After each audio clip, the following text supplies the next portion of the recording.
Parents started talking to this firm and coming out, and they told that they were told to keep their mouths shut by other State Department officials. By the way, they bid for 20 security contracts after.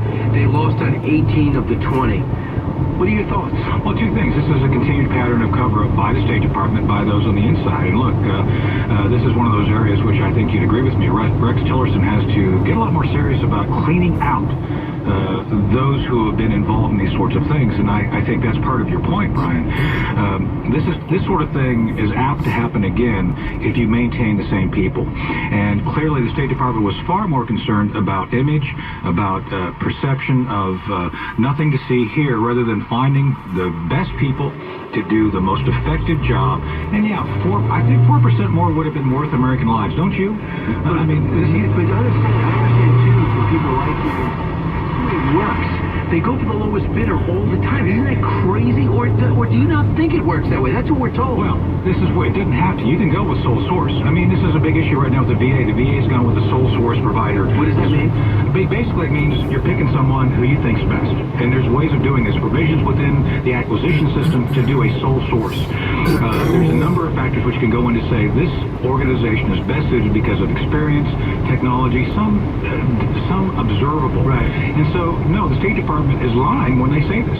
I think, Brian, to be honest with you, they were basically trying to do the least possible work with the most ineffective people involved. Again, the Defined Security folks knew who they want out there, and they probably were ignored on this. And this is where I think the State Department told people, go away, be quiet, or else we're going to make you suffer by not giving you contracts. Well, two executives with this advanced solutions firm that was rejected and then asked a week before the attack, all right, we need you.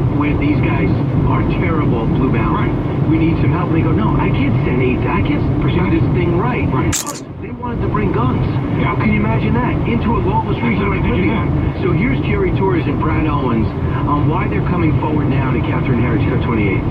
Do you feel more comfortable coming forward now because there's been a change in administration? That was probably the key reason that I stepped forward, given that the politics has been taken out of the Benghazi situation.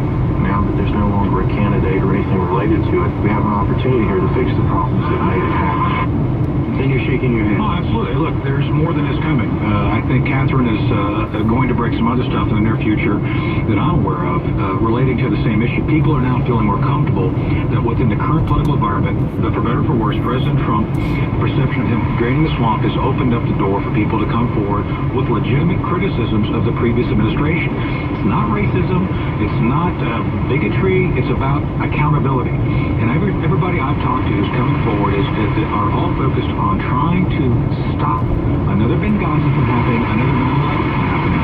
It's all about trying to fix the glaring problems which this administration, I'll make it plural, have engaged in. And so the bottom line here is we need to learn from this, Brian.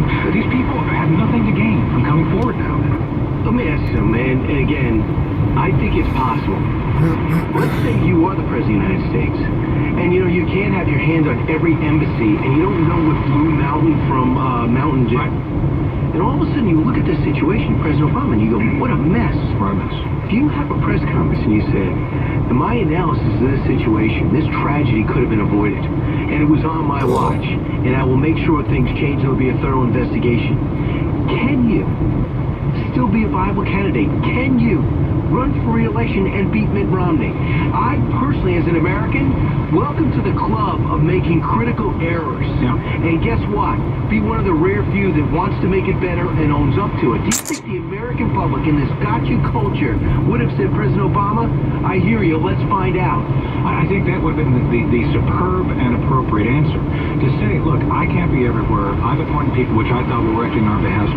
Things failed, but I'm going to do two things. I'm going to figure out the point of failure, why it happened, and then find a way to make sure it doesn't happen again, and it's my fault. Take responsibility. Brian, I guess the example is Bay of Pigs with JFK is the famous one. Right. Well, there's been other things. Look, Reagan, during the conference, said, hey, mistakes were made, implying that he made mistakes. I mean, look, I think that was an admission of some mistakes as well. I don't think you lose a mistake by saying these things failed. But this is the bottom line. I think these are the things about Benghazi that we still don't know. I think there's reasons why they didn't go looking with all earnestness to the Ambassador Stevens that night. And, it was about basically an arms until it went bad.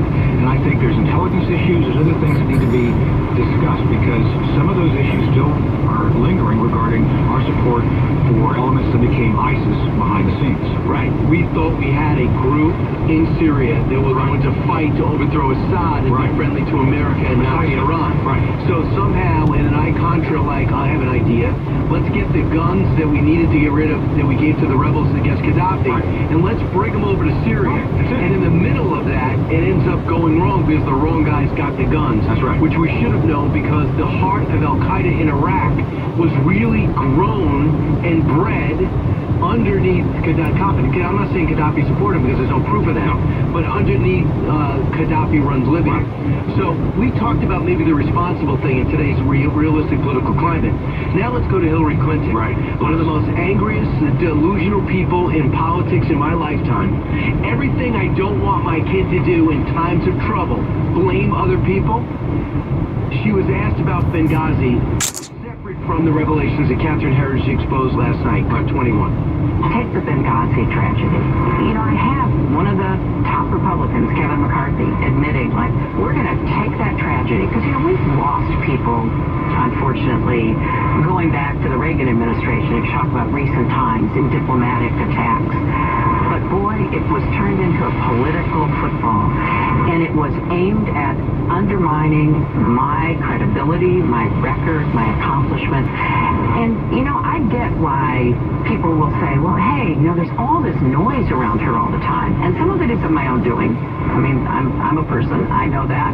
But a lot of it is, for whatever reason, the idea among some that, you know, I really do take seriously the threat posed from the right to this country, to our economic equality, to our civil rights. I take it really seriously. It's not just a political issue for me, and they are constantly trying to undermine me. All right, so the right are trying to just be in there for the rich, yet most of the rich, including Wall Street and Hollywood, support her. Right. And she spends all of her free time with rich people in the Hamptons. $1 billion, and this is what you bought.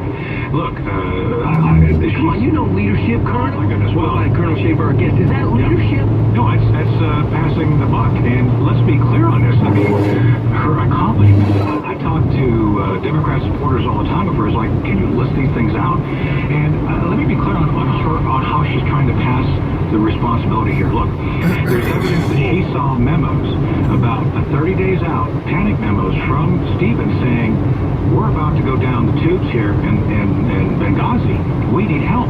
And she made the choice to not respond to that. Hillary Clinton made the choice to not respond to that because of the optic. Oh, we don't want to be setting up a fort in the middle of an election. We don't want to be having this again, it was about managing perception, not taking care and keeping the people safe. So what she says is completely erroneous and wrong. Or it never got to me, is her explanation. I don't believe that for a minute. By the way, we did break news there, or the Today Show, that she admitted she was a person.